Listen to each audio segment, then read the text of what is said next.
एक कबीला था। उस कबीले में एक सरदार सरदारी कर रहा था। उसकी बीवी फौत हो चुकी थी। उस सरदार की एक बेटी थी। वो अपनी बेटी से बहुत प्यार करता था। उसने अपनी बेटी को इतनी अच्छी से अच्छी सल्तनत में पढ़ने के लिए भेजा और वो तालीम मुकम्मल करके गांव की तरफ वापस आ रही थी। वो जैसे ही गांव पहुंची, उसका बड़ी धूमधाम से इस्तकबाल किया गया। गांव में उसे हर जगह घुमाया फिराया गया। गांव के रीति रिवाज बताए और समझाए गए। वो गांव में तमाम लोगों की बड़ी चहेती बन चुकी थी, क्योंकि वो सरदार की बेटी थी। एक रोज वो घोड़े पर गांव की सैर कर रही थी। उसने एक जमीन से गुजरने का फैसला किया। हालांकि वहां पर लोग अनाज उठा रहे थे, वो अपनी मगरूरियत में वहां से घोड़े को भगाने लगी, जिससे वो सारी जमीन में पैदा हुआ अनाज खराब होने लग गया।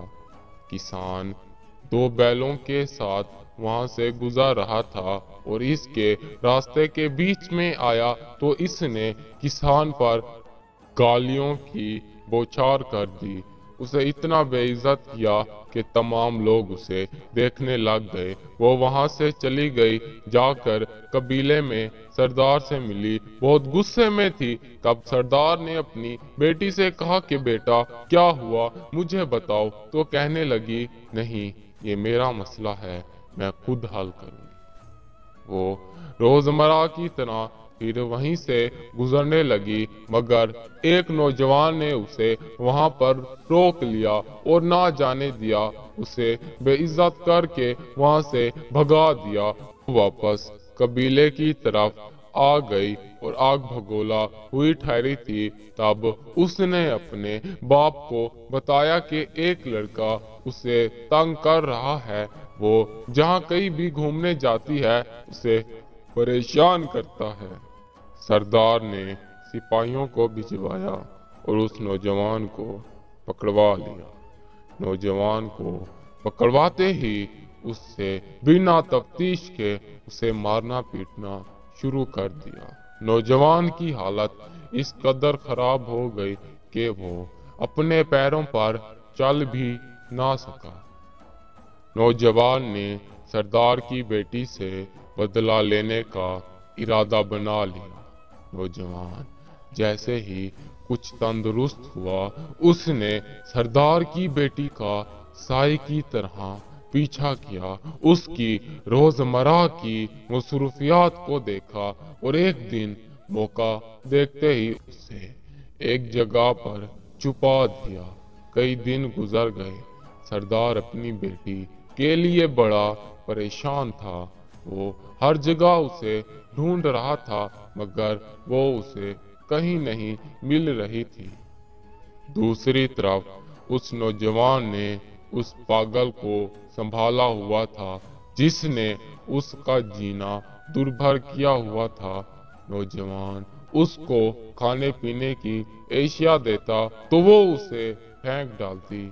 खैर, कुछ देर गुजरने के बाद जब उसे भूख लगती तो वो उन्हें खा लेती। नौजवान ने उसको गांव की औरतों का लिबास दिया कि ये लिबास पहनो, तुम इस गांव की हो, तुम ये क्या बड़ी बड़ी सल्तनत की रानी महारानी जैसा लिबास पहनती हो। उस लड़की ने लिबास पहनने से इनकार कर दिया। नौजवान ने अपनी दिमाग की चतुराई का इस्तेमाल करते हुए उसके ऊपर पानी गिरा दिया और वो कपड़े रख कर बाहर चला गया। वो लड़की बड़ी ढीठ थी। उसने काफी देर इंतजार किया। उसके बाद जब उसको बहुत ज्यादा इंतजार करने के बाद सर्दी लगने लग गई, जो उससे बर्दाश्त नहीं हो रही थी, तब उसने वो लिबास पहन लिया। صبح سویرے نوجوان واپس گھر کی طرف آیا اور اس لڑکی نے وہی لباس پہنا ہوا تھا۔ لڑکی نے نوجوان پر موقع دیکھتے ہی حملہ کیا تو نوجوان وہیں پہ بے ہوش ہو گیا۔ لڑکی وہاں سے بھاگنے لگ گئی۔ نوجوان اس کا بے ہوشی کی حالت میں پیچھا کرنے لگ گیا، کبھی اٹھتا کبھی گرتا، جیسے تیسے اس کو پکڑ لیا اور واپس اسی گھر میں بند کیا۔ اسے اس بات کا احساس دلایا کہ لوگ تمہاری پیروں کی جوتی نہیں ہیں جنہیں تم جب چاہو کچل دو۔ کیا ہوا اگر تم سردار کی بیٹی ہو تو قبیلے کے لوگ کیا انسان نہیں ہیں؟ اس لڑکی نے بڑی ہی متوجہ ہو کر نوجوان کی بات کو سنا۔ اسے پچھتاوا ہوا۔ تب نوجوان کو احساس ہوا۔ نوجوان نے اس لڑکی کو آزاد کر دیا۔ اسے اپنی غلطیوں کا پچھتاوا ہو رہا تھا اور وہ واپس قبیلے کی طرف نہ گئی، الٹا لوٹ کر نوجوان کے پاس آ گئی اور کہا کہ مجھے معاف کر دیں، میں بہت بہت گھمنڈی لڑکی ہوں۔ میں نے آپ کو اپنے بابا کے سپاہیوں سے مار کھلائی، اس کے باوجود بھی آپ نے میرے ساتھ کوئی غلط حرکت نہ کی مجھ سے بدلہ لینے کو۔ نوجوان اس کو باعزت وہاں سے قبیلے چھوڑ آیا۔ سردار نے جب اپنی بیٹی کو دیکھا تو بہت خوش ہوا، بہت زیادہ خوش ہوا۔ اس نے قبیلے میں تمام لوگوں میں اپنی تھوڑی تھوڑی چیزوں کو تقسیم کیا، خوشی کا اظہار کرتے ہوئے۔ پھر اپنی بیٹی سے پوچھا کہ بیٹا تم کہاں تھی؟ نوجوان کو سردار مروانے والا تھا کہ اس کی بیٹی نے کہا کہ بابا یہی وہ نوجوان ہے جس نے میری جان بچائی۔ کچھ لٹیروں نے مجھے اغوا کر لیا اور اس نوجوان نے اپنی جان پہ کھیل کر میری جان کو بچایا۔ سردار اس نوجوان کا شکریہ ادا کرنے لگ گیا اور اپنی غلطی کے لیے معافی بھی مانگنے لگا کہ کس طرح سے سردار نے اسے پٹوایا تھا۔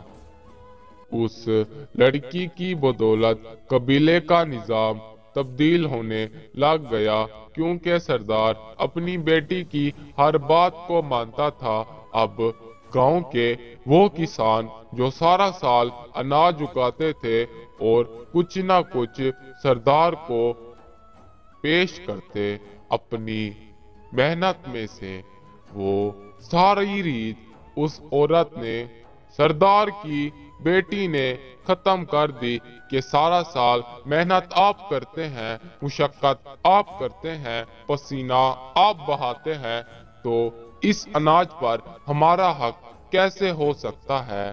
تمام کسان جس سردار کی بیٹی کو گھمنڈی سمجھنے لگے تھے، اب وہ پھر سے اس کی دل سے عزت کرنے لگے۔ اس لڑکی نے اس نوجوان کا شکریہ ادا کیا کہ اس نے اسے ایک سیدھی راہ پہ لایا۔